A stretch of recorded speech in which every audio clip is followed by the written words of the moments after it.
Guru Nanak's verse.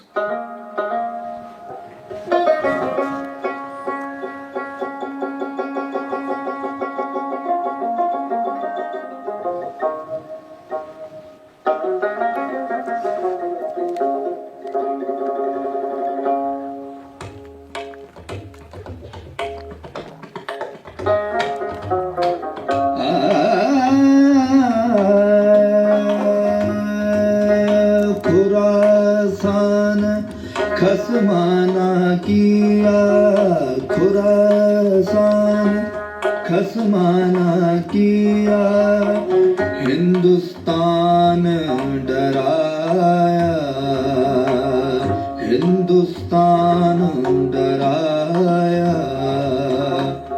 आप दोष न दे करता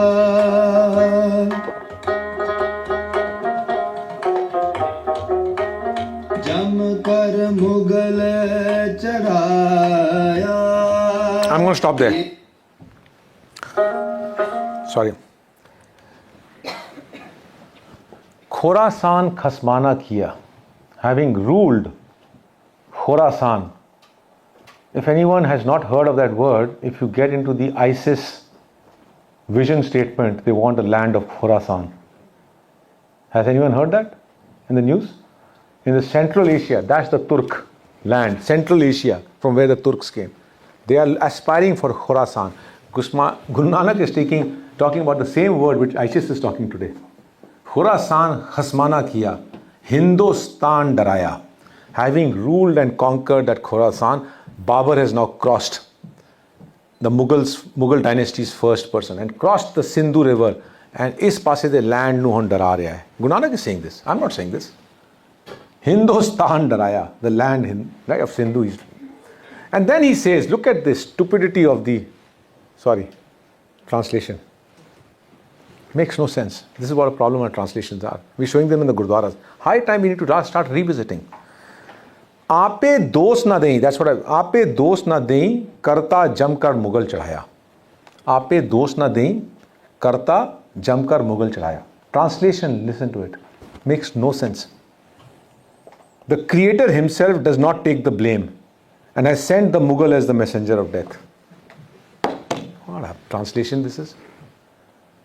Khorasan khasmana kiya, Hindustan daraya. Now he's instilling fear on the people of Hindustan. Aape dos na dein. Tu apne aap nu dos nahi de rahe hain. You're not blaming yourself.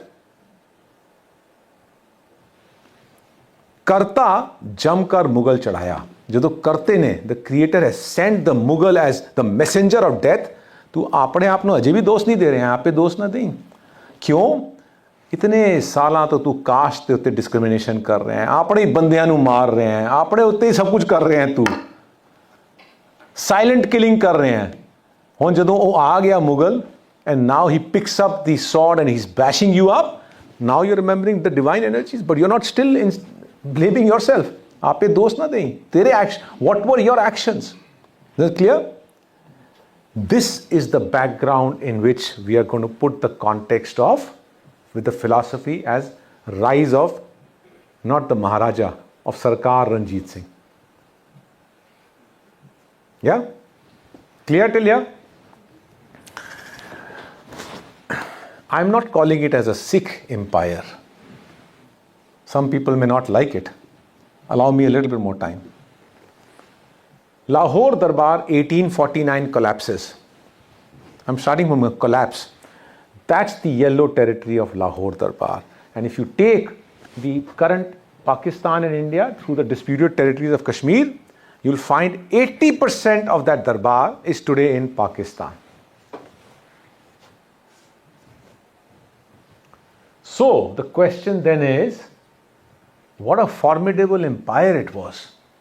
And yet, when it collapses, today you have only access physically, not of the empire, but you only have access to about 20% of that land, which is in India. The Darbar was in Lahore. And that's why when people are talking about divisiveness, I'm very particular. I would hate to stay in a place where it's just my people. I want to live in a land where we all can blossom, right? And so if you have to ask for a land, ask where it is in Lahore, if you understand what I'm saying. I want to live in diversity. Don't put your voice into my voice. Don't speak for me. We're going to demystify a bit here. There is in our text no reference of Sikh empire. Right? And I'm going to look at Umdatut Tariq, which is Umdatut Tariq is in Persian, the day-to-day records of Lahore Darbar, which are being written by Sohan Lal Suri about Ranjit Singh's activities on day-to-day. It's a massive piece of work. It is now translated by Guru Nanak Dev University in English language. You can read it for yourself. You don't need me to tell you. But I can tell you what I want to tell you. There is no mention of Sikh empire inside it. What they talk about is Lahore Darbar. There is no mention of Maharaja. What they talk about is Sarkar. Because the Sarkar is governor. Ranjit Singh is referred to as Sarkar, a humble reference of a man who rises from the missile.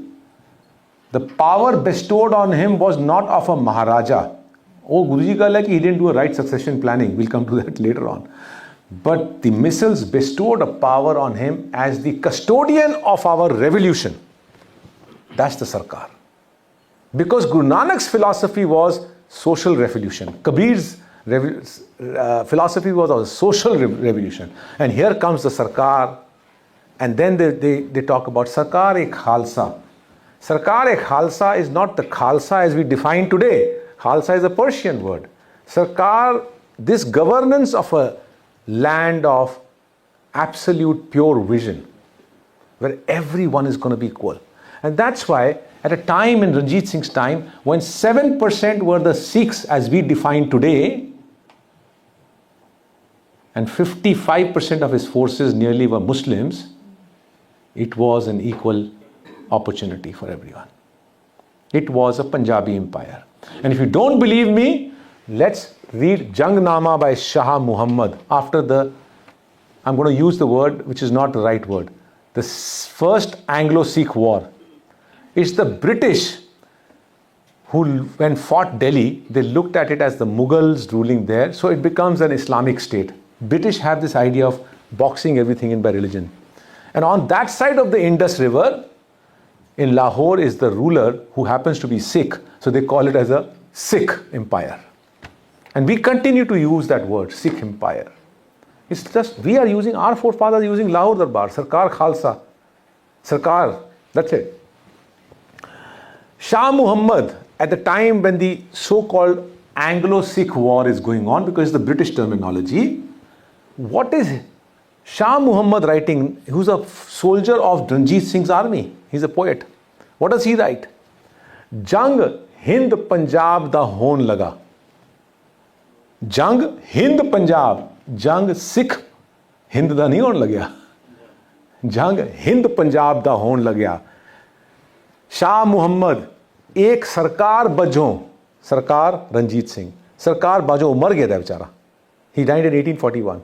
एक सरकार बाजों फौजा जित के अंत नु हारिया ने.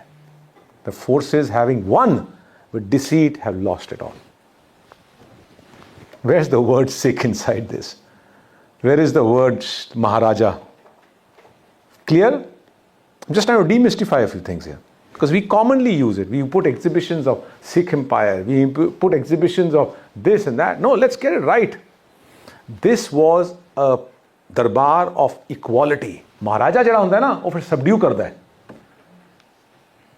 महाराजा जड़ा है वो फिर पैसे दे उत्ते अपना जोर चलांदा है. ये सरकार दा कुछ होर सीगा, एटलीस्ट कॉन्सेप्चुअली कुछ होर सीगा. ये नानक दा बेगमपुरा सीगा. This was the utopian empire that they were aspiring for. Oh, that's a different thing, that it didn't last. But the philosophy, that's why I started with. If you get the philosophy, now let's start with this thing. So I've already talked about this partition. Okay. I need to put a bit of a context. Now it's going to be all history, very fast, I know. Guru Gobind Singh breathes his last 1709 in Maharashtra, Nanded. And he sends whom to Banda Bahadur. Banda Bahadur. And he comes up till Punjab. And it's a war going on, right? It's a backlash of what has happened. And he goes in full throttle. He issues a coin. Having reached Samana, having reached Sarhand, he issues a coin. He brings about land reforms. The tiller gets the land. The tiller actually is not the custodian of the land. The tiller, the Jat jada wo kar raha siga, Jat ya Jat, Haryana de Jat sige, Jat ya Jat, what he reached up till Sarhand. They were the tillers of the land. They were not the landowners. And he passed the title to them. Reforms. Zakaria Khan backlashes. And 1716, Banda Bahadur is executed. Now, the only point I want you to take out here is, I'm going to demystify a little bit here. Asi kehte hain, Sikh forces went. How many Sikhs were there in Nanded with Guru Gobind Singh? 5,000. Okay. Mughla di fauj utthe, ye Nanak Panth siga. This was a Nanak Panth. You know who, if you read Banda Bahadur's history, who was traveling with him to Punjab? I don't know the number 5,000, I can't vouch for it, but yet some people went. But what I can vouch for, the people who traveled were the gypsies, the Banjaras. They are the ones who were supplying arms. Nanak's Panth's revolution was huge across the Indian subcontinent. You'll see docu-series you'll find in Bihar, in Odisha, still footprints of it. You see it for yourself. Still, we have boxed it in a different thing in Punjab, but yet people, and I've shied to not tell the locations because I don't want any Punjabi to go there and disrupt the Bihari who's holding the Guru Granth Sahib. We have no rights to do that. It's wisdom. Let it be. Let's not define that everyone has to comply with us. As long as they give respect, they are attaching to it. I'm no one to tell you where is it lying. But we have experienced it. Villages and villages have got it. Punjab has defined it. And I don't want anyone from Punjab to go and start disrupting that. But it's the common man, the Vanjaras, the gypsies, जिन्होंने ਅਸੀਂ सिकलीगर कहांगे आज. They are suppliers of arms to Punjab. There's a revolution happening from Nanak's house. And they're supplying arms into Punjab. These people have nothing to lose. They are gypsies. And when Banda Bahadur is going from there, they join arms with him. And they move towards Punjab. This is the force that goes. We may box it and say they're all Sikhs. They were Nanak Panth. They were Nanak Panth. And they go there. And this happens in 1716 to 38. A huge amount of, after Banda Bahadur, a backlash happens on the community, the Nanak Panth community. Huge backlash. And massacres happen. And then comes 1739 to 49. Foreign invasions start again from the lands of Turk. Nadir Shah from Persia invades. Chota Kalukara happens in 1747. 7,000 people killed. Ahmad Shah Abdali attacks 9 times. Vadda Kalukara, 30,000 killed. This is a tumultuous time. Very, very tumultuous time. And in this formation around 1748, our forefathers in the lands of the 5 rivers start consolidating themselves in small areas which become missals. 12 such missals come together. Some of the names are here: Aluwalia, Faisalpuria, Sukarchakia, Nishanwalia, Pangi, Nakkai, Sukarchakia. 12 missals come up. Now, what is missal? Missal is a group of people who say around a region, we have to protect ourselves because everyone's coming and slapping us and going away. We better get our act together. So they come up with a Rakhi system. They would collect taxes, they would build in forces, and they start protecting themselves. They start building small forts around villages. But these missals would fight against each other. which we continue to do today. Right? They would fight against each other. This was not a Sikh empire as yet. They were fighting against each other. Oh, tu meri land vich aa gaya, tu mere vich aa gaya. It's like two brothers fighting for the land, right? The missiles would fight against each other. It's human traits, right? But when anyone would come and invade inside, they would come together as a force. That's all that happened. And once in a year, they would come together at the Darbar Sahib in Amritsar. And they would come together with what they've achieved, where they need to lead. It's a great way of kind of governance. Decentralized plus reporting structure. And then they would go away. And then they would be must in their own things. In this period, after Ahmad Shah Abdali leaves, there's still some invasions happening. And Ahmad Shah Abdali,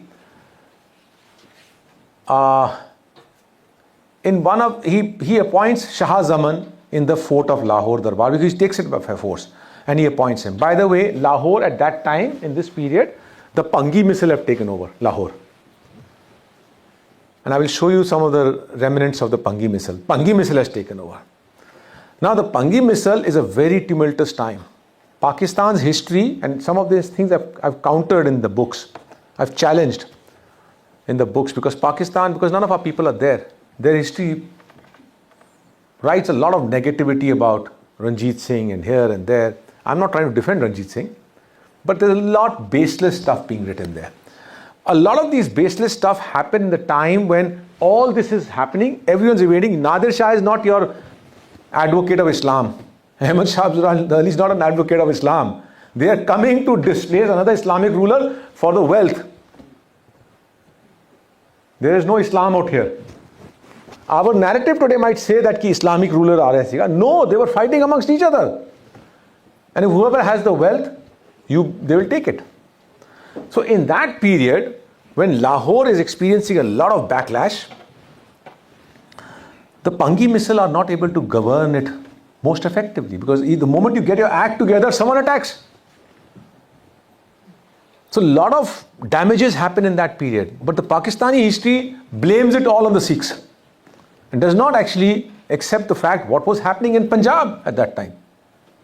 In this background, as Ahmad Shah Abdali's grandson is sitting in the Lahore fort, Ranjit Singh, who's the grandson of the Sukar Chakriya missile, apna ki na hai? I'm just going blank out here. Help me, sir. I'm just going blank. Your grandfather, Charat Singh. Yeah? He is invited by the people of, one narrative goes by the people of Lahore. That's one narrative. The other thing is he comes with force. I don't know what's right or wrong. There are two narratives existing. But he comes in this void, because one narrative says that ki Lahore de bande Pangiyan kolo tang aage sige. Pangi Pizzle to, they were quite upset, because they were not able to bring a governance, right? So Sukar Chakriya missile, which was ruling in Gujranwala, comes in, and grandson of Charat Singh, Ranjit Singh, comes in, and they ask him to come and take the charge of this land and start ruling. This is not about Sikh, this is about a Punjabi ruler. The Muslims out there are asking him, come and give us governance. They want governance. Why do you think we respect the Western world? There's a good governance. All that they want is good governance. And in that background, he comes in and he takes over. Okay, now missile period, because they were building these small walls, I'm telling you audio-visual presentations, I'm going to show you some pictures. If you go in the Gujranwala area, you will find a lot of places like Killa Sujan Singh, Kalla this thing, Killa, different Sikh names. But there are no Killas. And neither does it mean Killa like a land measurement. It doesn't mean that also. But there are no walls, there are no gates, there are no forts there. Because these were protection areas built, walls were built around the villages in a very short period of time. But none of those Killas exist today. I found this one wall existing here in Pakistan near Gujranwala called Killa Mian Singh. It's again a name, Killa Mian Singh. But if I look at this, you see things have been added onto this. But if you look at some of the bricks here, very thin ones, there is a British brick. These are British bricks. These are thick bricks. you'll find some smaller bricks. In the Maharaja Ranjit Singh times, the bricks became thin and became smaller. But these are Mughlai bricks. Mughlai bricks is, right now Ranjit Singh's rule has not come in, the rule before that. So this is probably a depiction of one solid killa, of a wall of a place that I could spot. But I have not spotted anything else. So if you're looking for any killa of that Misl period, I have spotted nothing, and I'm assuming this could be one of them. I'm assuming. Because it's not really a fort as such, okay? All right, I just want to give you a context, and then after that, we'll start quickly then now into the audiovisual aspect. So what is it that these Misls are facing in that time? When Ranjit Singh is coming in, all these green ones you're seeing are different Misls. Pangi is there between Chelam and Chenab, and Pangi is also up till this area, which is Lahore. Okay? You got Nakkai Misl close to your, just above Multan, this area, Chang and all this area. And you got on this side Singhpuria, Ramgarhia, Aluwalia, Dalewala, Phulkiyan, which is your Patiala state. In Haryana, Karoda, Singhia, these are the 12 Misls which are rolling. Sukar Chakriya is here, Gujranwala area. They are the ones who will finally come into this Lahore. They just come up. This is Ranjit Singh's Misl. Now, what are they facing? It's a very complex time. Afghans are continuing to, the Turks, Afghans are continuing to invade from there. Zakaria Khan Ahmad Shah Abdali has just come in. Nadir Shah has gone in. Ahmad Shah Abdali's son is there in Lahore. All that invasion is still happening since 800 AD. That continues. The hill Rajputs from the hilly regions of Himachal and UP are coming this side. There's a void here, right? The Gurkhas have reached, and I'll show you one of the things interesting about Gurkhas. Gurkhas have reached up till Dehradun in UP, and they are aspiring to get this side. The English are coming from this side. The English have reached from East India Company, has now reached quite inside. Marathas, at one time in the Misl, before the Misl period, Marathas, when Babur comes in, they fight the Battle of Panipat. It's huge Maratha forces, right? It's a big force. They've come here, they fought at Panipat, a battle, and thereafter they've receded. But then they renew their attack, and they go right up till Attock, and I'm going to show you Attock. Attock is along the Indus River, somewhere here. You see Attock up there, below Afghans? That's Attock. They reach up till there, and they hoist the Maratha flag out there. But they last, I think, for just a few days, and then they retreat, because it's too far away. They retreat. In this void, there is one stray man called George Thomas. He's broken away from the British. And he does a very good governance in the region of Haryana. He's a stray guy, maverick, who's gone and taken over. He's to hell with British. And he establishes his own rule. And he's also aspiring to expand and go into Patiala. Now, this is the background of what Ranjit Singh is going to face in 1799. Easy? Not easy. Very complicated, right? So many forces. It's a game of chess going on from everywhere. It's a sure shot suicide if you take on Lahore Darbar, because no one has survived till date. And this fort, 1575, built by Akbar, it has layers, but Akbar strengthened it. 1799, Ranjit Singh ousts the grandson of Ahmad Shah Abdali, Shah Zaman. Khushwant Singh describes it very poetically. I don't know if this would have happened, but he writes, Ranjit Singh rides into Lahore and says, "O grandson of Abdali, come measure the swords with grandson of Chatar Singh." Very poetic description. I'm sure he wouldn't have had a chance to even say anything, right? But that's how Khushwant Singh is writing. 1799, ousts him, takes over Lahore. 1799. And the empire collapses in 18?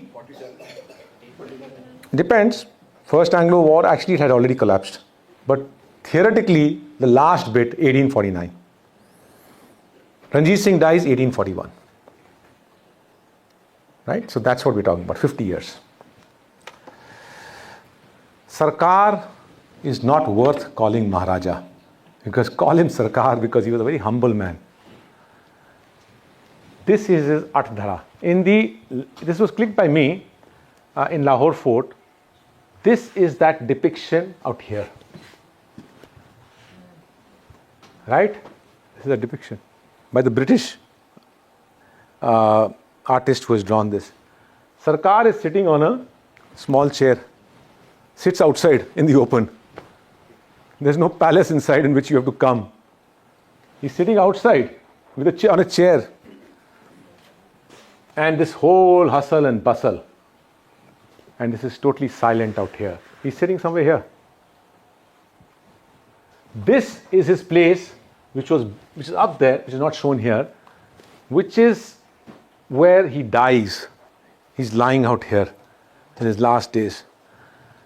And trust me, I was wondering how did he stay there, because I went up here. I managed to climb up here. Someone helped me, and I had made some friends, so we went up there. They don't allow anyone. And it's so chilled up there, so chilled, because winds are coming from a small room, right? All four sides open. And I'm saying this guy was in his last moments.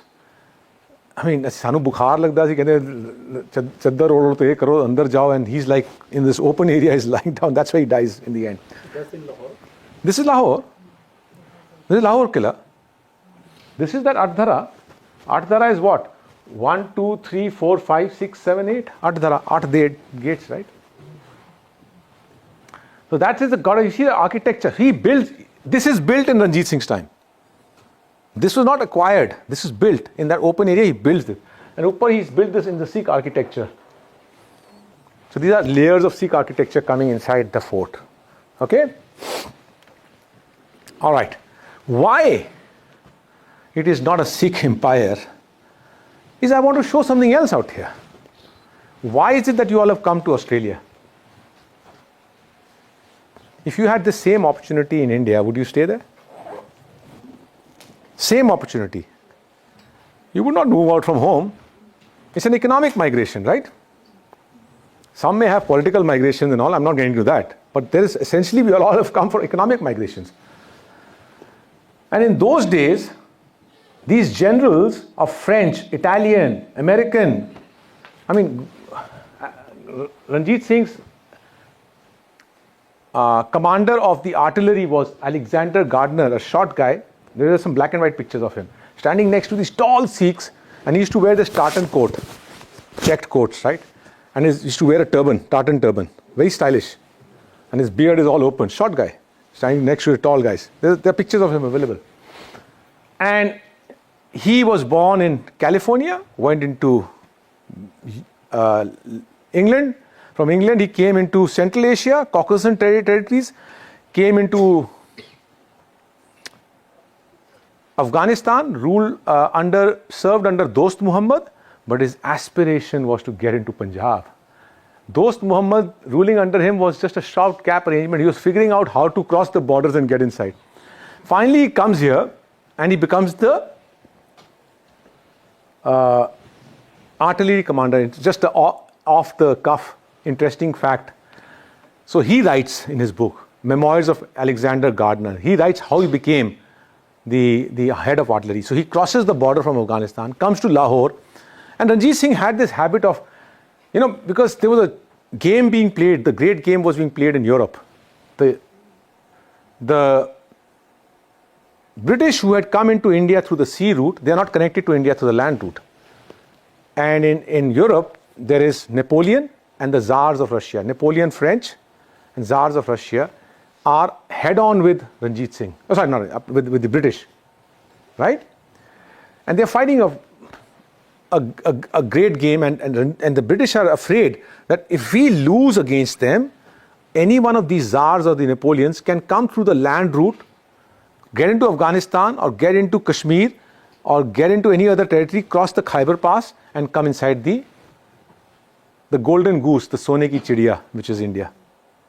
And they don't want to lose that. But in between is this Punjab, which is an independent geography which they have not entered as yet. British have not entered as yet. Ranjit Singh now has taken charge and he's saying, those guys are pretty European and I need to get this European talent inside my army also, Because my people are filled with valor, but I need to get this, import this talent. So all these guys are expatriates working in Punjab. We are all expatriates working in different lands, right? Because of higher salaries. Why did Dost Muhammad leave Afghanistan and come here? Because Punjab that time was paying very high salaries. Sometimes you look at the state of Punjab, divided, destroyed, everyone going out. The waves just turn, right? We don't control it. We only control our actions. So then he had the Hindustani, he had battalions of Hindustani. Guru Nanak said, Khorasan khasmana kiya, Hindustan daraya. Guru Nanak's Hindustan is east of Sindhu river. But right now there's a Punjab in between, now it's come. Because the boundaries changed, right? British have taken over. So all British soldiers are known as Hindustani soldiers, which are the Purbiyas and the Bengalis. They are the first ones who came in, right? In fact, that's why I've written, in my books also I've written, the first war of, I'm just digressing a bit, but just a interesting fact. The first war of independence, in India always we say 1857 was the first war of independence, because Punjab was taken over in 1849. They say the first war of independence is when the revolution happens, a mutiny happens in Delhi, and the Gorkha, the UP and the Bengal, the Purbiya and the Bengal soldiers rise against the British, because they have been ruled now for over 100 years. But actually, the history is his story. Whose story you want to tell? Sorry, ladies, there's no her story, huh? There's only his story. Whose story you want to tell? And the history has been written from the lens of the region that now rules. From a Punjab perspective, we have not done a good job in telling our story, that the first war of independence probably was what the British called as the Anglo-Sikh War, what Shah Muhammad calls as Punjab te Hind di jang hon chali hai. Because if the Purbiya and the Bengali soldiers wouldn't have come with the British on this side of Satluj River, probably this force would have given the independence to India way back in 1847. You see the perspective. You didn't need to wait for 1859. Whose story are you telling? Our story has not been written. And I've written in that both the books, First War of Independence. I'm not hesitating of calling it a First War of Independence. It is the first war of independence from my perspective. It's my story. Yeah? Okay. So this is, and they were Gurkha soldiers. Okay. So that's why I say it was a very secular, very forward-looking empire that was created. And to call it as a Sikh empire is not doing justification to it. Look at the grandness of it. And now let's tell you something very interesting. And if it hurts someone's feelings, history is history. Okay? I'm asking for forgiveness here, because I'm going to say something, someone might get hurt out here. But history is history. So he takes over, Ranjit Singh takes over this area. Majha Ilaka and Lahore, this whole area. And his vision now is immediately, Jinni Sikh Mislane, all the 12 missiles come together now. I've taken the center of, Lahore was like Delhi, right? I've taken over. Let's come together. And now starts the fun part, because we are Sikhs. We never come together, right? So now starts the fun part.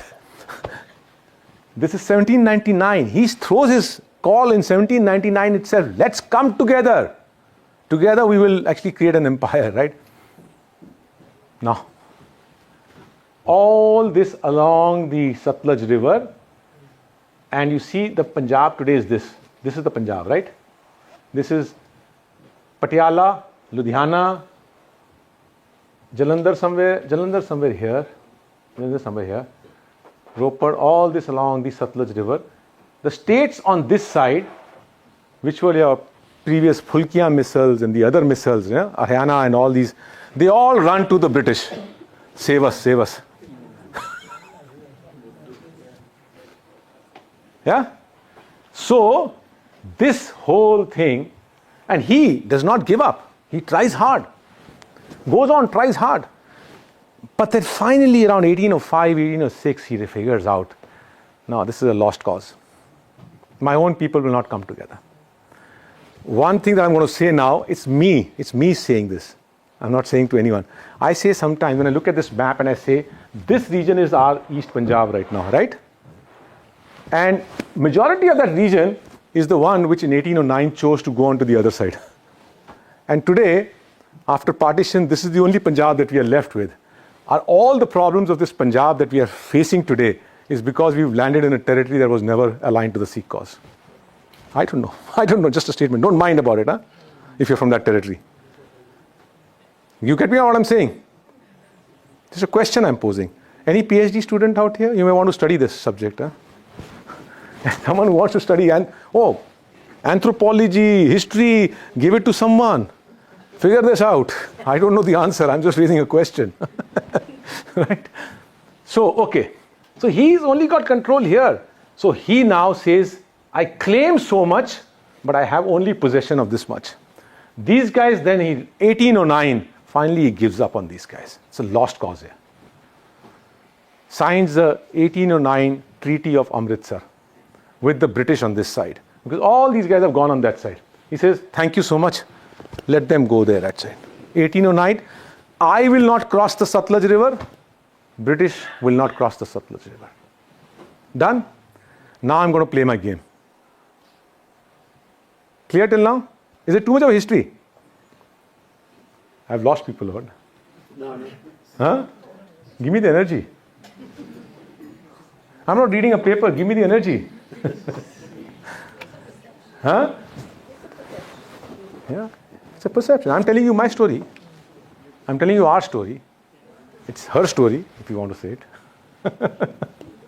Okay? All right. Now he says, let's get the act together. That's gone. Sutlej, this side, it's all gone. I don't want it also. Now he says, I still am claiming all the area here. But how do I get it? There's so many forces that are acting on it. And now he starts his expansions. 1813, many invasions happen after 1809. 1813, finally he takes over Attock. 1818, to reach till 1818, some 8 or 9 invasions happened to Multan. Finally he takes South Punjab. 1819, 2 invasions into Kashmir. Finally in 1819 he takes over Srinagar. And thereafter, around 1834, he sees only 7 years of Northwest Frontier Province. Sometimes in the maps you see, we try to beat our chest. We have this tendency to beat our chest. Glorious, glorious. We show Afghanistan as a part of the Sikh Empire. 1834 he reaches Peshawar, and a few kilometers from there, Jamrod, that's where Ranjit Singh's territory ends. There is no Afghanistan in your empire. Anyone giving you those maps? There's no point even having discussions with them, because today we are sitting in a world, you challenge something, they challenge back, and the tangent, I'd rather do my work, right? Anyone can be a historian today, right? 1834, finally they reach Peshawar, and Ranjit Singh dies in 1841. The empire collapses totally. 1847, First Anglo War. 1849, everything collapses. Very short period of time. Okay, now let's just go through visually now. I'm going to go through the first phase. Now it's all visuals coming in. 1813, finally he takes over Attock and Jhelum between 1813 to 1819. Attock is only 1813, and thereafter he continues with 1819. So that's the period I'm talking about, Jhelum and Attock. 1813 he reaches, is there a pointer here? No? No? Okay. I'll have to keep raising my hands.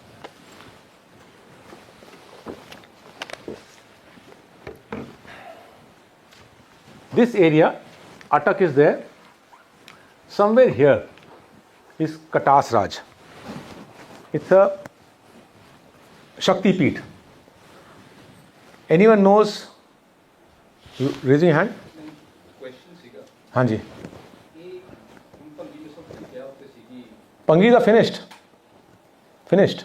He's taken over. Even the lands that were 1799 he outplaced Bhangis. all across. Pangis. Okay, let's go back here. this whole area, Satluj, right? This is Byas, Satluj here. All these missiles, Nishaniya, Karoda Singhya, Phulkiyan, primarily Phulkiyan, they all go and join British. This area is already, Pangi though he is displaced in Lahore, 1799. He's taken them over. Alliances start happening, all of them come together. This side comes together. And now starts, this is not an internal fight now he's going external. Okay? So these guys have already aligned. 1809 the treaty signed, he's already taken over our all missiles. They've all aligned. 1813, this is the area. Somewhere here, Katas Raj, he takes over. Katas Raj is a Shakti Peeth. This is the pond. You know, anyone knows about Shakti Peeths?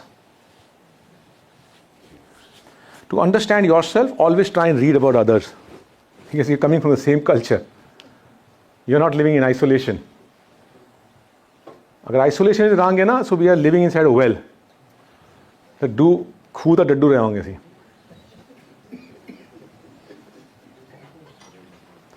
Anji. Temples of the Shakti goddess. Shakti Peeths are, yes, goddess. So, no, Shakti Peeths are basically related to Shaivite tradition.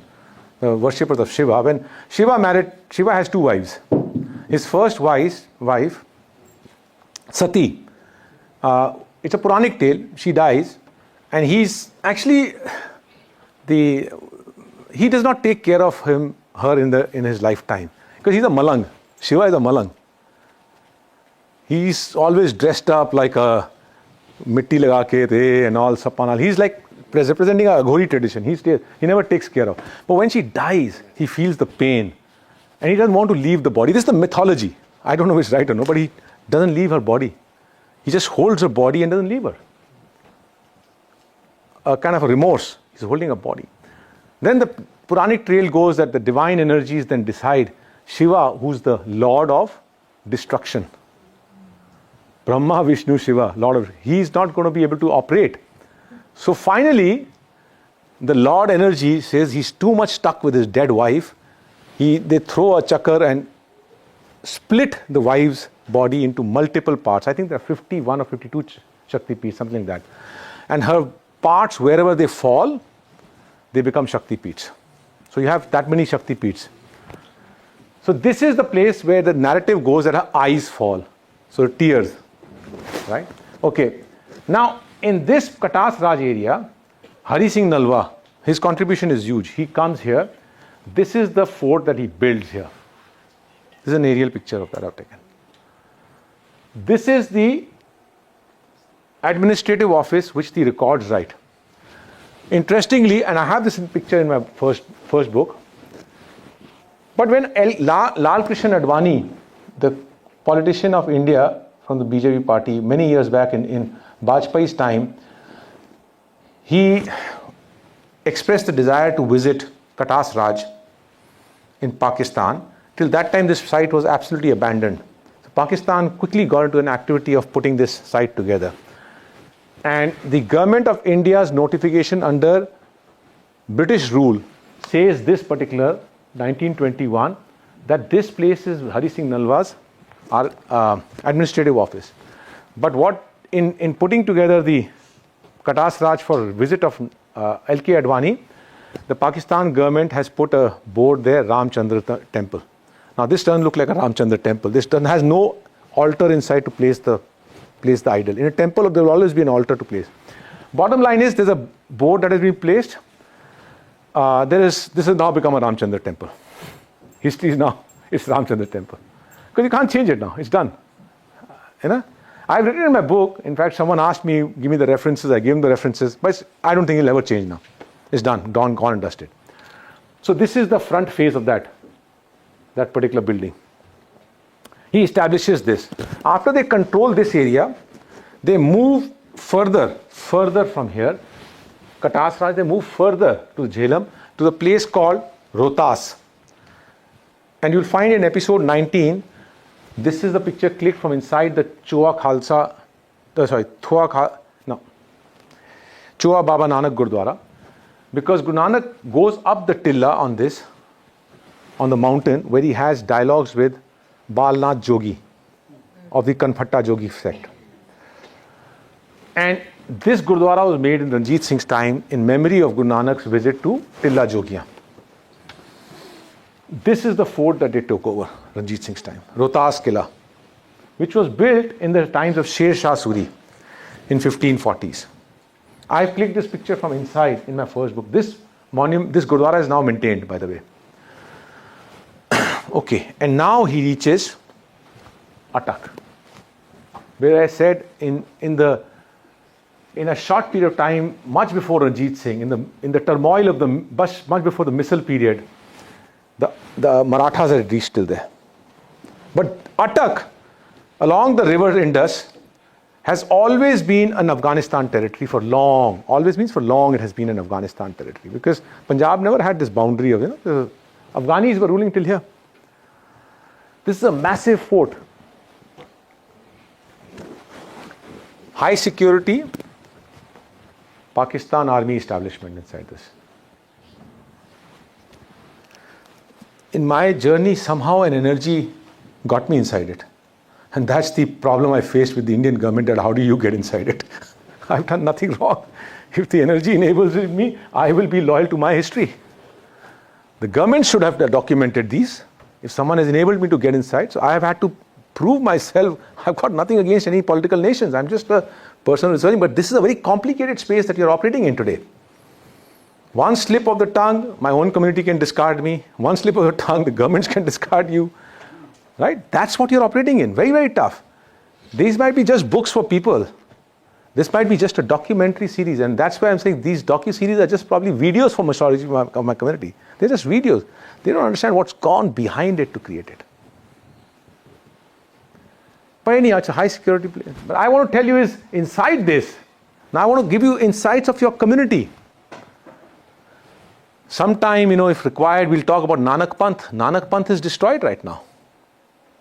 Nanak Panth was very big. It's a different topic altogether. But I want to give you some clues about it. There is a Gurdwara and a mandir inside this Attak. And this is the picture I'm clicking of that. If anyone can read Punjabi, can you? If you can't, I'll read it for you. Ik Onkar. इस फर्श दी सेवा कराई श्रीमती मनोहरा देवी सपत्नी लाला जी परजामल आनंद पिशोर अंदर शहर वाले संवत so and so. This is not sings and calls. They are all the so-called Hindus, as you call them today, and you divide it between Sikh and Hindu. They are all Nanak's lovers. Too much of divide has happened now.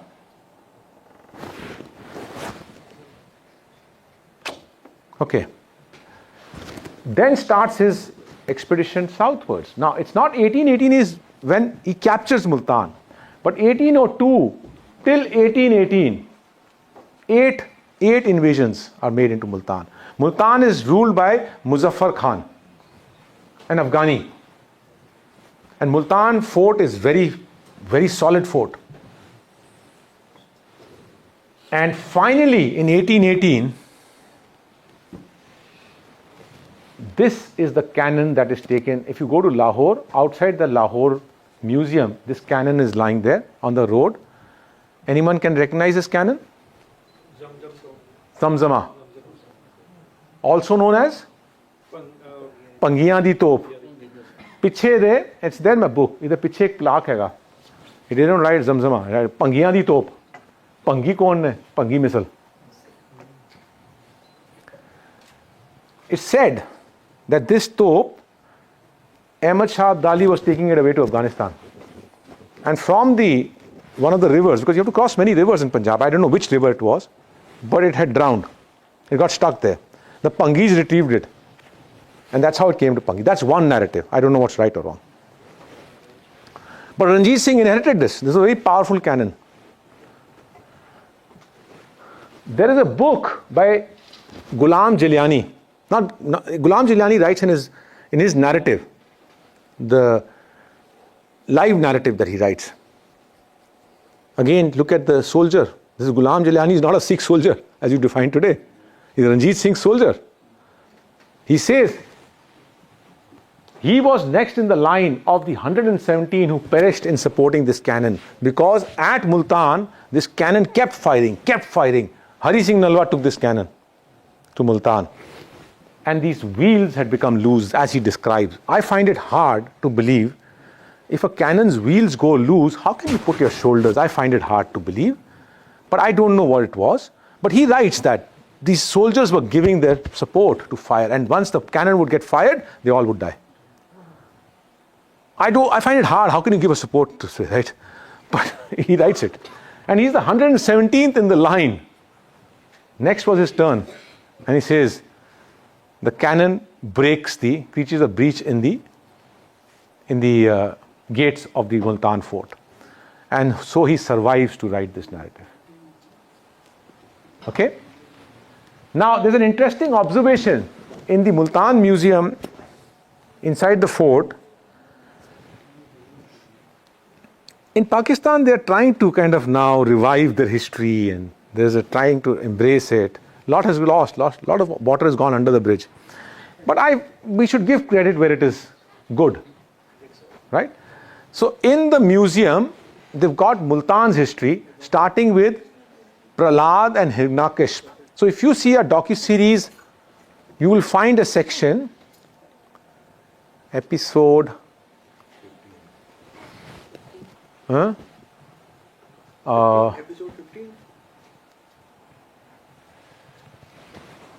20. Episode 20. You'll find we show the temple of Prahlad, Hiranyakashipu. Prahlad is sung in our Asadi War every day, right? Asaki War every day. In the morning in the Gurdwara we sing, Har Jug Jug Bhagat Paya, Pyaj Rakda Aaya Ram Raje, right? This was a city of Hiranyakashipu, who was the father of Prahlad. And Prahlad, the festival of Holi is celebrated. I'll not get into the story, but the bottom line is they've shown that Prahlad's depiction and the Holika and that, all those who know the story, they know it. And then he goes, Alexander and this and this and this and this, and they come to the Ranjit Singh era. And this is the picture that's shown. This is just an observation. If you go to Amritsar next time, notice, they've made Ranjit Singh on the horse out there, near the Darbar Sahib area, right? There's a big, it looks more like now a Disneyland, right? I mean, Darbar Sahib's feeling has become a Disneyland feeling now, right? So, but that Ranjit Singh is standing on the horse, and the horse is like this. Always they will show a winner, a ruler, the right foot of the horse will be up. That's a power. That's display of power. Galloping horse. Always they'll show that one leg will be, I mean, you can't show, yeah, I mean, this point is that in a statue, you'll always show the right hand for the ruler, okay? Right leg up. And always when there's a war going on, the one who wins it is always shown on top by the artist. But this is not our artist who's drawing it, right? Halaki, Hari Singh Nalwa defeats Muzaffar Khan, but this is Hari Singh Nalwa and this is Muzaffar Khan. This is not our artist drawing it. So who's drawing the history? That's why I say it's his story. Just an observation. This is in Multan Museum. So I observed it and I said, okay, he finally won, but Hari Singh Nalwa is shown with his Judah, like out here. And when I look at these things, again, it's an artist depiction. Sometimes we want to show all, right now they're making a movie on Hari Singh Nalwa, and I'm seeing it on the, how do you know he was dressed up like a Nihang? How do you know?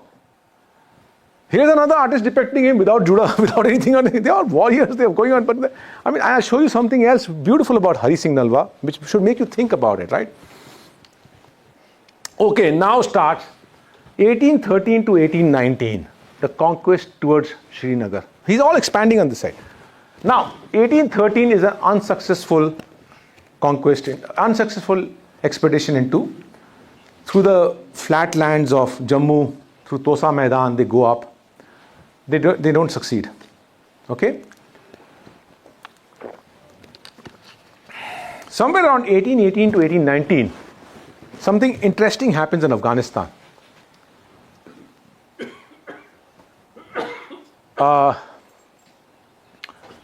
Dost Muhammad, Shah Shuja's brother, they are all from the Abdali Empire. their descendants. Dost Muhammad kicks out his brother and takes over the throne of Afghanistan, Kabul. Shah Shuja, along with his wife, he was the earlier ruler, right? He was thrown out. Shah Shuja, along with his wife, which is Wafa Begum, runs and from there comes through the Khyber Pass, comes till Attock. And the soldiers of Kabul, because Attock is all Afghanistan, capture him out there, imprison him, and he's sent to Srinagar. Srinagar was a part of Afghanistan that time. This I'm talking about 1818 somewhere. He's sent to Afghanistan. Part of Afghanistan, which is Srinagar. Take him away from Kabul, put him in Srinagar, into the jail. Wafa Begum has the Kohinoor with her, because he runs with the Kohinoor. And the Kohinoor is there. And, sorry beta, this is too much of history, huh? No worries. Sorry. Okay. Puts the... Huh? Okay. Puts the Kohinoor under her petticoat or whatever it was and runs and reaches Lahore. Ranjit Singh, coming to know, as being a strategist, if someone from the Afghan side is coming in, of course, not Sarkar, I also say Maharaja, right? As Sarkar tells him, gives her refuge. She's taken to Mubarak Haveli and given a place there. And she then says to Ranjit Singh, "Mere husband nu lage ne, Srinagar, help me. In return, I will give you the Kohinoor." I don't know what the motivation of Ranjit Singh was. I have no idea. But then starts the expedition. People tend to say that he did it for Kohinoor. I have no idea. But he had tried in 1813 and he had failed. Hari Singh Nalwa goes with the forces. Hari Singh Nalwa's contribution is quite a bit. They go in 1819. They win over Kashmir. Shah Shuja is freed, brought into Lahore. And Shah Shuja comes to know this is the only wealth I've got left, Kohinoor, and my wife has promised it to Ranjit Singh. So he starts dilly-dallying. So Ranjit Singh surrounds the Mubarak Haveli, and that's how the Kohinoor is passed down to Ranjit Singh. Okay? All right. So that's Srinagar. Okay. Anyone been to Srinagar? Yeah. You recognize this fort right on the top? Hari Parbat. The fort there. And at the bottom, if you do this trek, there is this fort here. They're talking about the whole history of this. All I want to bring you here is just to say this is all factual. Later on, Sikh and Dogra period forces also used to keep the vigil over the city from this fort. It's not that I'm making it up, okay? Now starts an interesting phase. Although I've shown the expedition from Srinagar that side, but the expedition is going from Lahore, they're going from there, they're going from all over. But now the intensity is going westwards. Now you're getting to the Khyber Pass. Khorasan khasmana kiya, Hindustan daraya. Guru Nanak in 1500, and he's born 1549. I'm assuming you must have written it in probably 1600. I don't know. I have no idea. Now that Khorasan khasmana kiya, Hindustan daraya, Sindhu river, now they are going to cross the Sindhu river. This is the philosophy that I'm trying to bring in. That now finally they have now taken. There have been no invasions thereafter into the subcontinent. Yes, we have been divided. But once Hari Singh Nalwa reaches Khyber Pass, there is not a single invasion from the Khyber Pass that has happened on this side, either into India of today, which you can't come in because you come to Pakistan, or either into Pakistan or into the British India, or even into the Ranjit Singh's premium, once Hari Singh Nalwa reached there. So I think this is the philosophy that I was building it up from. Right? Okay. So these expeditions start happening. Now, this is a very interesting area that I'm going to now start expanding on, because I've done a lot of work in this area. Up there, Attock, Haripur, Shergarh, Peshawar. I'm going to expand this. And now you see the details out here. You were asking something. Yes, sir. Mindful of the time, I want to know something about your experience, because you traveled to the places we never be traveled. So the people you met, some experience that you had that you'd like to share. Keep that hold on. Things will start coming in. I will keep sharing. I'm telling you, sharing my experiences along in bits and bits, right? I think I'm sharing my experiences. Call me one day if you want to talk about passion, purposes, discovery of yourself. I'll tell you my whole story.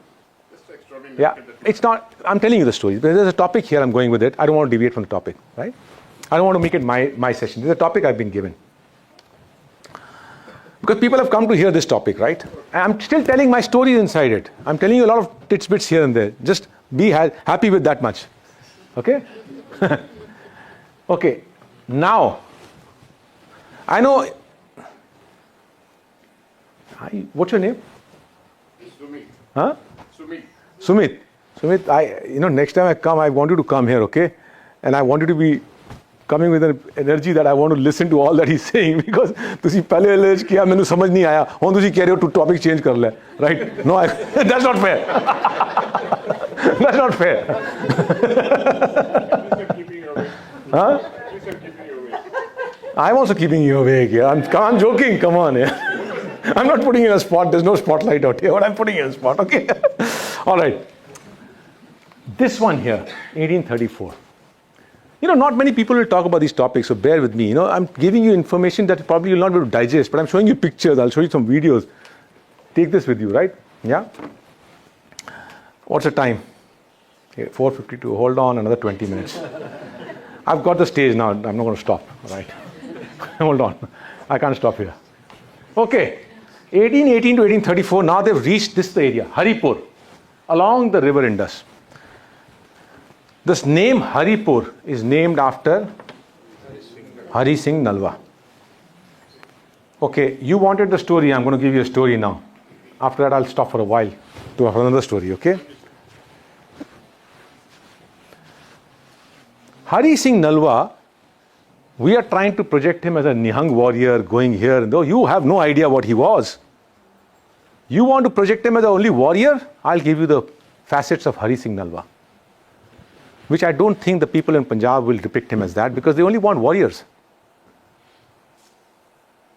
Hari Singh Nalwa is an able administrator, a great gardener. In Gujranwala, you'll find my book, the garden that he makes, he imports plants from Japan. A great gardener, an able administrator. Look at those administrative offices he's making. Why is he being sent to Multan, to Katasraj, to Srinagar? Why? Apart from leading the forces, he's administrating. He's the first guy. You need the most able administrator to establish a rule and then move into something else quickly. That's how you do it, right? And in Srinagar, at Mutton, the Guru Granth Sahib, the most beautifully handwritten Guru Granth Sahib, is gifted by Hari Singh Nalwa, a spiritual person, a great architect. This is the British period picture of the Rangila Canal that he builds in Haripur. This is the fort. This section is from that Ranjit Singh era. This has been added by the British, the bricks here. And he builds this Rangila Canal. A great architect. From the river Dor, he gets the water through these canals into this area where the plantation of Maltas starts. The red shot Malta, which you get in Australia, right, was grown in this land. Now the story for you. So we are traveling from this region, and I had 9 people with me. Felt hungry. We are in the Haripur area. We stop at a restaurant. And there comes Badri Zaman. Badri is not an Islamic name, right? Badrinath. Badri Zaman. Badri Zaman says, Sardar Sahab, tusi aao. He serves us a lavish meal. He didn't even let us order. Lavish meal. So I thought whatever is the amount, we'll settle, right? Pakistan currency is too weak, so it doesn't matter. So he kept serving, everyone kept eating. And finally I'm leaving. So I said, bill dein Badri. तो कहता है की गल कर दे सरदार साहब bill ਤੁਹਾਡੇ ਕੋਲੋਂ right मेरी ना जितनी खेती है ना इत्थे माल्टे दी this is the gift of Hari Singh Nalwa to my family and generations today. And I go back to the car. There are 2 big boras of red bloodshot Maltas lying in the car. मैं क्या यार बदरी मैं की खावांगा यार मैं research से निकलिया कहना मैनू नहीं पता ये मेरा कर है तुहाडे वास्ते and this is my debt to a Sikh I am giving it right you like the story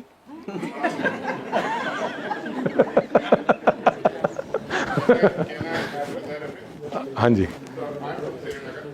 हाँ That time that he's speaking is not to be added in my time, huh? Okay. All right, it's added.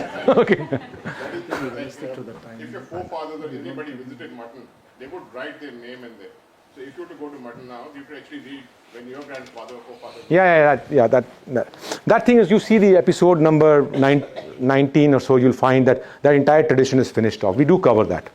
Okay. This is the perspective of Hari Singh Nalwa. Okay. He's not a Nihang warrior alone. Anyone who makes a picture of him just trying to show, आजकल बना रहे हैं पंजाब में देखिए आदमी क्या पागल हो गए हैं यार. This is all you want to show. Standing at some fort and he's show him as what he stands for. Read the book Champion of Khalsa Ji by Waneet Nalwa, Hari Singh Nalwa. You will see the perspectives of that man who what he was. Okay, these are some of the forts. Michni Fort, now a police station. Okay, now this is my closest to me. I told you this area. This area I'm telling you, I'm getting into this Peshawar area now. Right? Okay.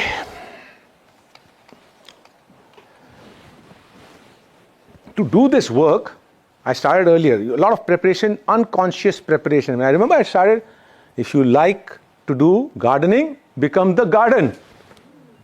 As from 17 years of age, unconsciously, I didn't do this work because I wanted to do this work. The energies that thrust me into this. At a very young age, I had read these 5 books by Hari Ram Gupta, in which, in the chapter on Ranjit Singh, and the one book on Ranjit Singh, are written these 27 forts along the river Indus up till Jamrod that were made in the Sikh era. And Hari Ram Gupta has a beautiful way of writing things, right? He starts every chapter with hilarious quotes on top. And something to this, I forget that, but he says, and he's using not from a religion perspective, I think he's using from a religion perspective, but I don't want you to use from a religion perspective. He says, what Hindus could not stop, it's a very hilarious poetic thing, he says, but the meaning is what Hindus could not stop, the Sikhs stopped at the Khyber.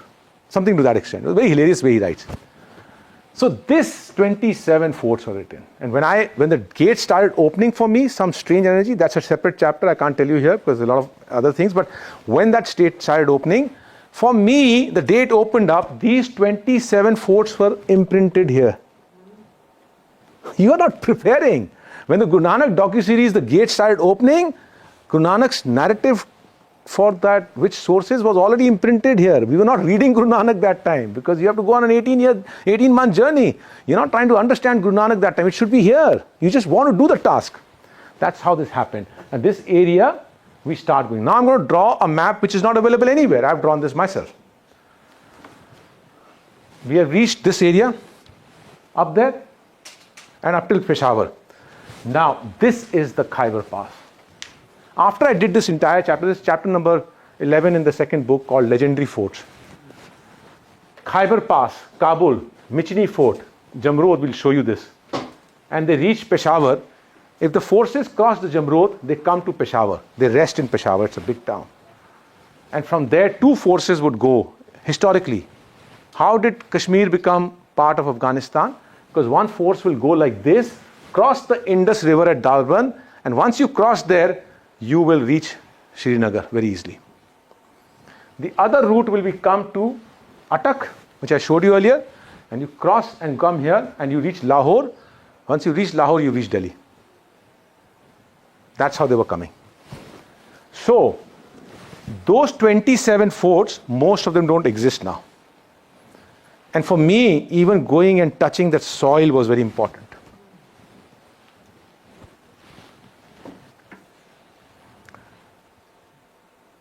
Someone was telling me Harfan Mola is not unstoppable, but all fun, right? Absolutely, it's all fun. This is where the passion is all built in. Then you become unstoppable. Because to reach those areas, to even click that photograph, I'll show you the next one. But this whole thing was the second line of defense. All these dots that you're seeing are all those forts that were built. Here to block the routes coming from here, there to block the routes going to Kashmir. This is the second line of defense. Anyone from military will understand there has to be a first line of defense and a second line of defense. This is expanded area. The first line of defense is when you come into Khyber Pass, all the forts concentrated in this area to block that route. These are the forts that we're talking about. Okay? I'm going to show you some of them and we have to start bringing to an end now.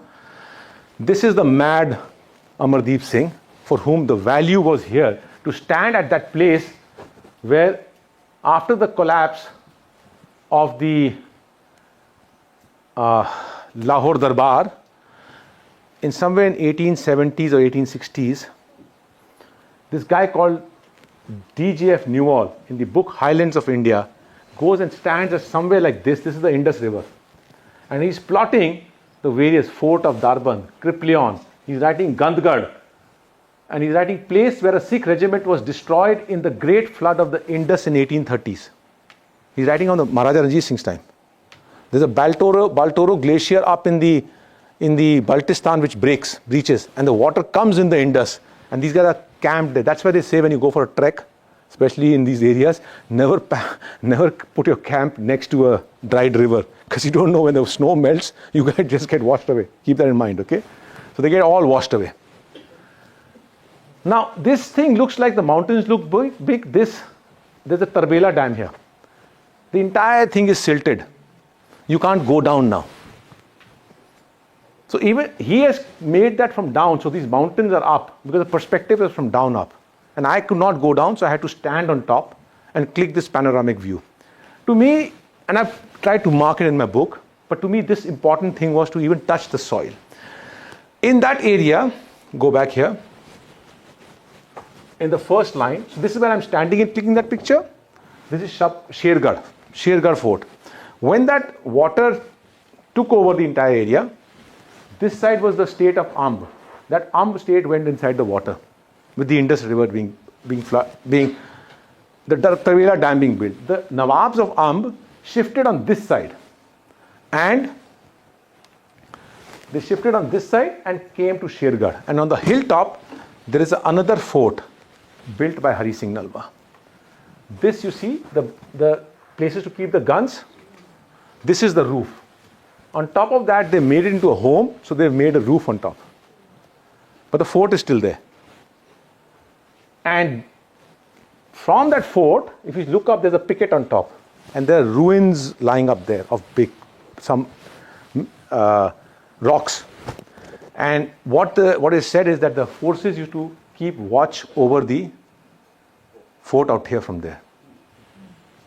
Okay. Pir Sabak. I need to give you the context. Now I'm getting into this ring out here. Somewhere here, I'm here.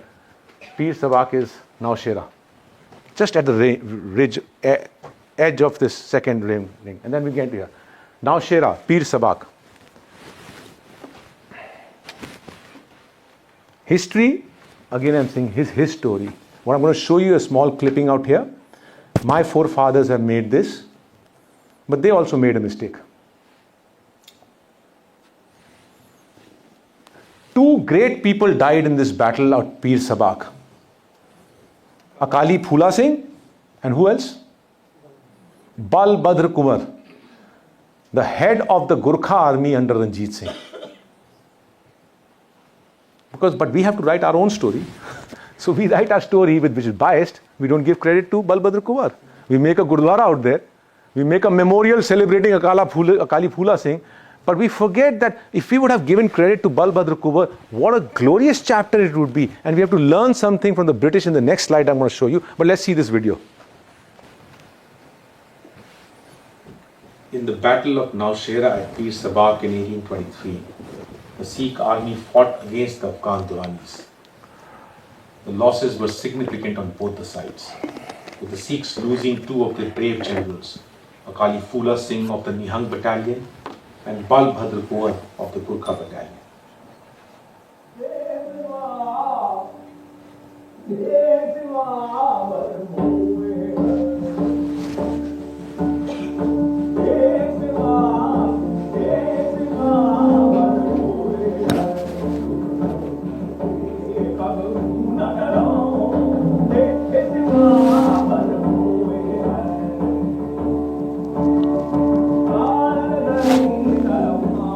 That's the Kabul River. We are in the village Pir Sabak in the Khyber Pakhtunkhwa area of Pakistan. Next to the river Kabul, on the banks, stands the structure which was once the Gurdwara, and in front of it is the Samad, a memorial of Akali Phula Singh. Akali Phula Singh was a Nihang, a great warrior in the army of Maharaja Ranjit Singh. He's credited to have... Okay, anyway, I just want to show this much. I've shown you that thing. Now, jump ahead. Balbhadra Kuwar, how did he reach Lahore? I know Nepali also, by the way. So I was born in Gorakhpur. My father had a business. As a kid, I used to go to Nepal. At my father's shop, these Gurkha soldiers would come and they would talk amongst themselves. There are some Gurkha soldiers who are working for the Indian army and the Nepal army, and the others who are working for the British army, the Brunei army, the Singapore army, the Malaysian and the other places. And the ones who are working in India and Nepal, they would look at these other people who would earn higher salaries and they would say, "Hey, Tapai Lahori, okay? Hey, are you a Lahori? Tapai, are you a Lahori? Hey, Tapai Lahori, okay? Hajur, mo Lahori ho? Yes, sir, I'm a Lahori. Lahore." Balbhadra Kuwar in Dehradun, there is this memorial. On this side of the memorial, that's the Nala Pani where this Balbhadra Kuwar had taken. British attacked him. He had taken over Dehradun, by the way. That's why I showed Dehradun. Gurkhas were attacking Punjab. They had reached up to Dehradun. British do a better job than us, by the way. Because what the British have written is, this memorial is inscribed as a tribute of respect for our gallant adversary. They're still saying gallant adversary. Balbhadar, commander of the fort, and his brave Gurkhas who were afterwards, while in the service of Ranjit Singh, shot down in their ranks to the last man by the Afghan artillery. And we have not given any credit to Balbhadar Kuwar. Because we want only a Sikh empire. You know how narratives are created? So, Shab Qadar, here. Now we reach the first line of defense, Shab Qadar. And then I'm going to quickly move to Jamrud, then Peshawar, Jamrud, and this thing, and then we start bringing it to an end now.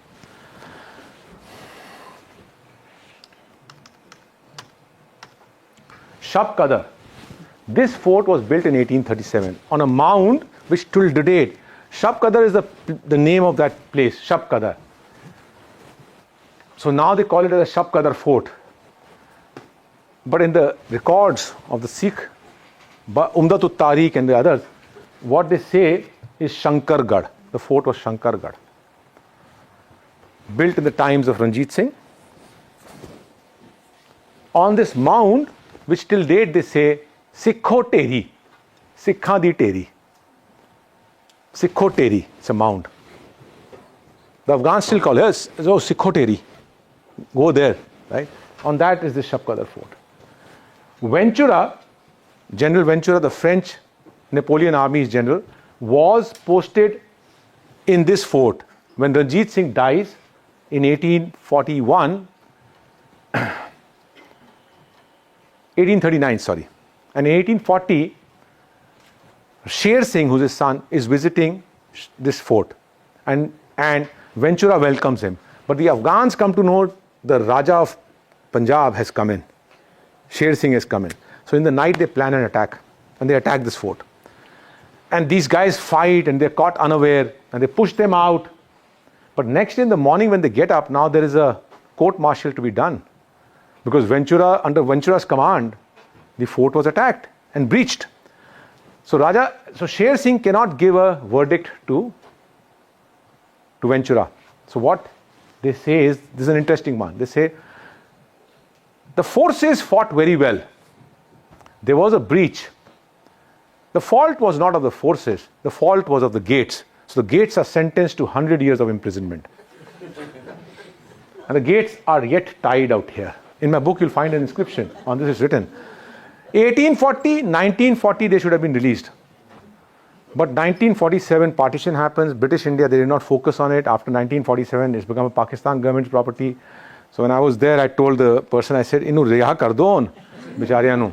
वो कहते नहीं साहब होते होने इसे तो पैसे बढ़ावांगे सी. So if you want to go and see it, right? Pay the fees and go and see it now. Okay, now we've reached towards the frontier now. Peshawar. And then we go to Jamrod. Peshawar. This is Peshawar. All the forts in Afghanistan, which are big forts, are always called by the name of Bala Hisar. This name you'll find everywhere. Kabul fort, Kabul, the biggest fort is Bala Hisar. Peshawar, the biggest fort is Bala Hisar. There was a junior of mine, I studied in Doon School in Dehradun. He is the descendant from Shah Shuja's family. They settled in Dehradun, Ali Khan. And his home in Dehradun is also called as Bala Hisar in that memory. Okay? So, this is the fort which Hari Singh Nalwa gets inside. 1834 they reach here. After 1818 to attack karke 1834 they finally come inside. Inside the fort you'll find some Sikh architecture. There is this inscription which the British have put. So now they start using the word Sikh this thing, right? So he writes Sikh inscription and it says inscription of the Ark Gate to the Sikh dynasty. The Sikhs invaded Peshawar, rebuilt the fort and called it Samirgarh. No, it was not Samirgarh. It was Sumergarh. There's an error. Sumergarh. Meru is a spiritual place inside. It's a Meru Parvat. Like you go to Bromo Island in Indonesia, you have the small Hindu community staying there. There's a volcano. They call it a Meru Parvat. There are many Meru Parvat, spiritual thing. Sumeru, the pinnacle of the Merus, is Kailash. So this is Sumeru. Now this shows you how the societies and the names are all intertwined. And this is what is written. Okay. All right. Then this to me was the pinnacle. In 2014, I went in my first book. I stood on this side of the road of this Jamrod fort, and I was desirous to going inside, but this is under army. I could not go. 2014, there was Taliban problem at its peak. No one was going with me. I somehow entered, clicked this picture and walked away. But that, I never used to sleep in the night. I said it was so near yet so far. And when you are so passionate, when you want to do gardening, you become the garden.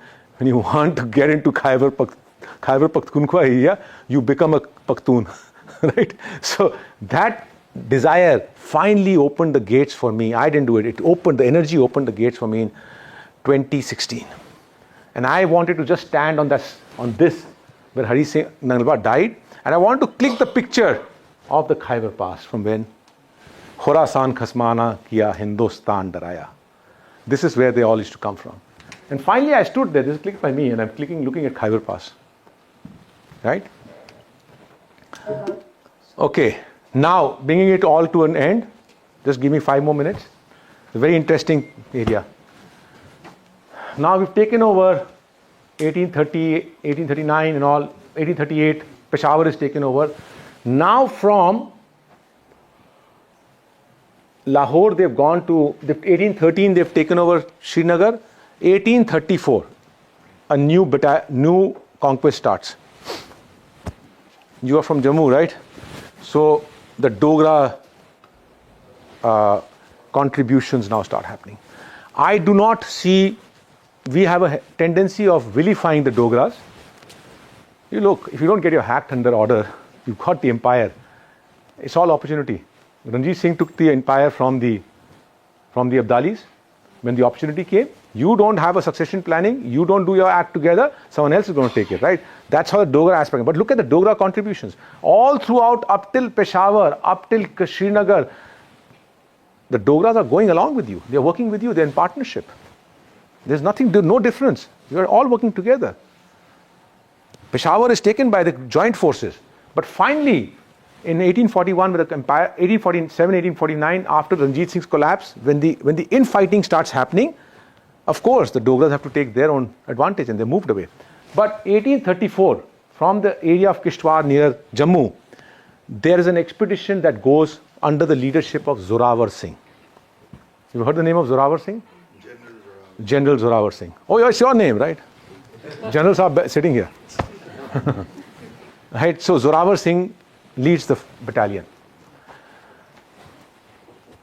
The problem today is when you write something on, I've written an article, the Sikhs and Dogras will keep fighting on the internet on the comment section. The Sikhs will say, he was a Sikh. The Dogras will say, he was a Dogra. मैं कहा, यार पागलों, he was an employee of Lahore Darbar. Why don't you forget that and leave it there? Why you bother about his faith? Or why do you bother about his cultural aspect? What are you fighting on? I mean, I worked for so many years in the corporate world, no one asked me, are you a Sikh or what you are? I'm getting paid for my credence, what I give to the organization. He's working for Lahore Darbar. Anyhow, he leads a battalion, 1834, he takes over Leh, Ladakh. The Treaty of Amritsar, it clearly, what Zorawar Singh and Gulab Singh are signing on behalf of Ranjit Singh Sarkar-e-Khalsa, is there in Gulabnama, read it. All treaties are there. The Khalsa Sarkar is signing it with the Tibetans. This area was Chota Tibet. And the Tibetans, the Ladakhis are signing it against. They've given up the territory. Now what happens in 1840, there's a small expedition happens to Baltistan, which is in Pakistan's Skardu region. There's no fight that happens. They enter, this is a Zorawar fort, by the way, in Ladakh. There's no mention of any Ranjit Singh or Sikh aspect because right now it's all divided. You'll find no mention of that in this. It's under the army. There's no mention. Because history is getting eradicated, right? What you want to tell. 1840, Baltistan expedition happens. No fight. Kharpocho fort, Ahmad Shah in this Baltistan region drops his arm, walks away, and the forces under Zorawar Singh enter Skardu. Baltistan. This is Gilgit-Baltistan in Pakistan area. High altitude. In the lands that are owned there, this is from the municipal record. In Urdu, anyone can read Urdu, it's written as Khalsa Sarkar, the land's ownership. Till date. Okay, now this is towards the end now. This whole expedition from June 1841, it starts into Tibet. For a moment, just pause here and get your memory together. British were very smart. They had taken over the whole of India. No, they've taken off up till Sutlej, but they're always building these buffer states. Because at the front, if someone comes in, I should not have to fight. That's a good strategy, right? Someone else will fight on my behalf. So they don't enter Nepal. British, you think, couldn't have entered Nepal? Easily, right? They never go into Nepal. Because from Tibet or from Russia, the Tsars come in rolling through Tibet down into Nepal, into the British India, then the first ones to fight will be the Nepalis. After British take over the entire, and the British go into Afghanistan for the first and second Afghan war, Ranjit Singh does not allow them. They go through Sindh and they lose it and come back. But when they take over Punjab, they build two buffer states. One buffer state is the Northwest Frontier provinces. Till today, in fact, after Pakistan was created, the Northwest Frontier provinces beyond Peshawar were considered as independent territories of Pakistan. They were not a part of Pakistan. It's only recently that they are FATA. Only recently they included a FATA, theoretically on the paper. But they were under control, but they were independent territories because British gave them a status of independent territory because they wanted them to fight.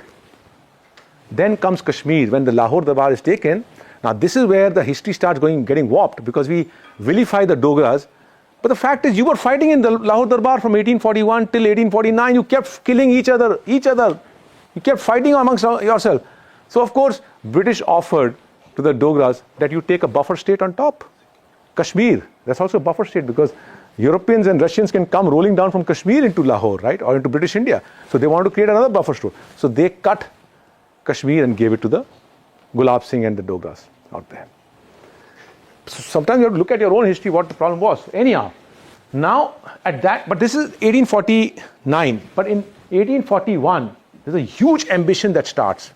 This is a hypothesis.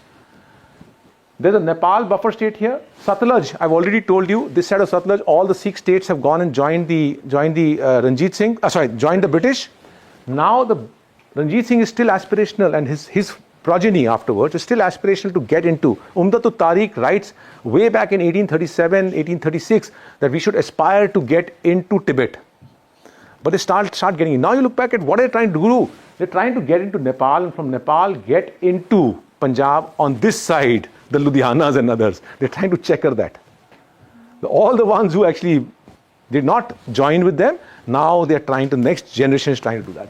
So expedition under Zorawar Singh and two more generals, I'll take the name, goes in 1841, takes over Rutok. This is a high altitude battle, high altitude, Tibetan plateau. Gartok, 1841, and they come to Taklakot. From Taklakot, they make a mistake.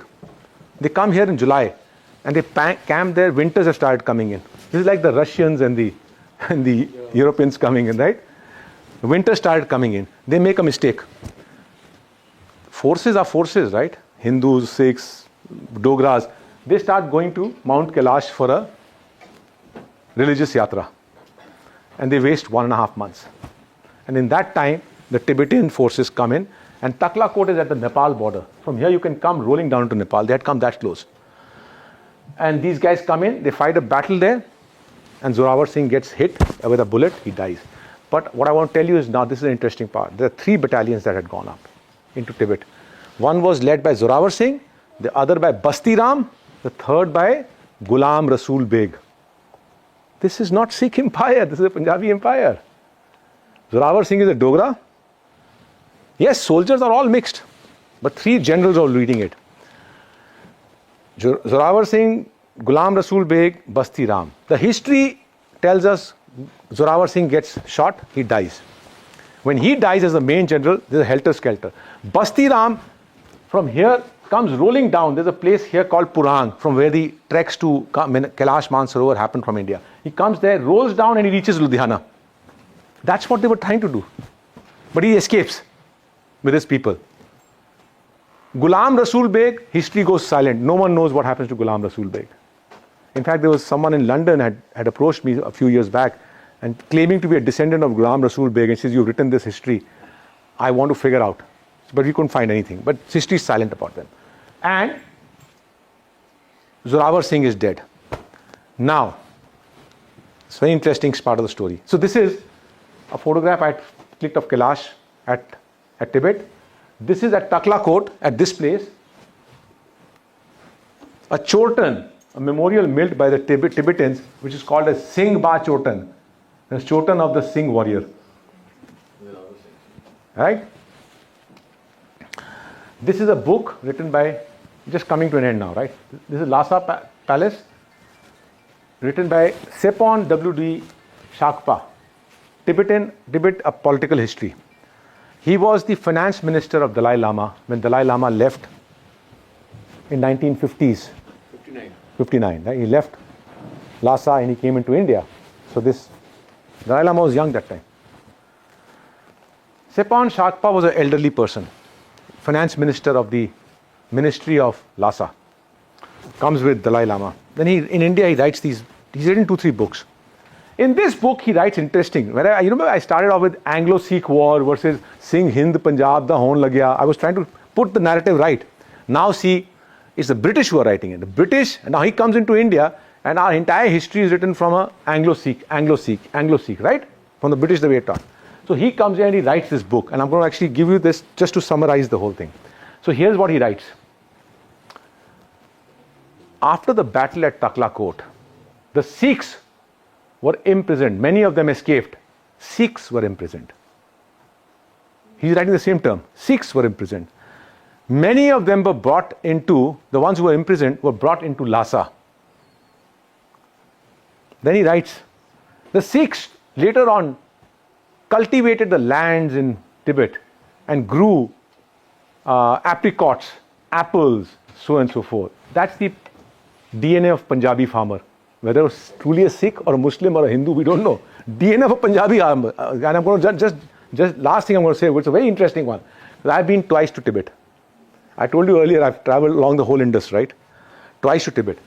Behind this Lhasa is an area known as Muslim quarters. These Muslims don't look like Tibetans. They are very different in their outlook. So DNA is mixed with the Tibetans, but they look different. And they all stayed after the exodus of Dalai Lama. They stayed. They had no reason to move. And Sepon Shakpa writes about these people. The Sikhs, they are Muslims, okay? The Sikhs took the responsibility of being the butchers of Lhasa to supply meat to the Potala Palace, Lhasa's Potala Palace of Dalai Lama. And all of them are Muslims. He's looking at the Punjabis as the Sikh empire, what we are calling as the Anglo-Sikh War. So with that, I'll not get into the close of the Anglo-Sikh Wars, that's a different chapter. 1849, the sun sets after the Second Anglo-Sikh War. This is the end. I want to just give me 1 minute of a reflection that I want to reflect. It's a lot of hard talk I've done. I want to show one reflection. Lahore, once the capital of the Sikh Empire. Okay, I'm going to stop here. I am also learning. Constant learning. When I made this video way back in 2016, I had not understood these dynamics till then. So I'm using Sikh Empire. Ignore it. Lahore, once the capital of the Sikh Empire, is today devoid of the community that had churned its glorious chapters from the city. In 1798, Ranjit Singh rode to Lahore, climbed the walls of the fort and challenged Shah Zaman. O grandson of Abdali, come down and measure swords with the grandson of Chattar Singh. Ranjit Singh created a mighty kingdom, which for the first time in 1000 years was ruled by the son of the soil. He halted the perennial invasions of the Indian subcontinent from the northwest. Raj stood within the precincts of the Lahore fort, peering at the Athdhara, the 8-gated monument from where Ranjit Singh ruled the mighty kingdom. I was reminded of the painting from the past which depicts the hustle and bustle of the royal court. In that moment, the walls of the Lahore fort echoed a question from within the sounds of silence. Why is it that the glorious chapters that have churned in these lands are totally forgotten by the present generations of Pakistanis and the Sikh community? A few Sikhs who do visit these lands of their forefathers, their desires to explore the legacy footprints seldom surpasses the few functional gurdwaras. Do they not have a responsibility to embrace us, the forgotten monuments of the Sikh kingdom? As I walked out of the Lahore fort, I sighed. I do not have an answer to this question of yours. That's what I will end with. I have no answers to any questions. What I've learned, I've shared with you. That's where all these things are lying. You can see them. Do I have the ability to take questions? Any or no? Absolutely.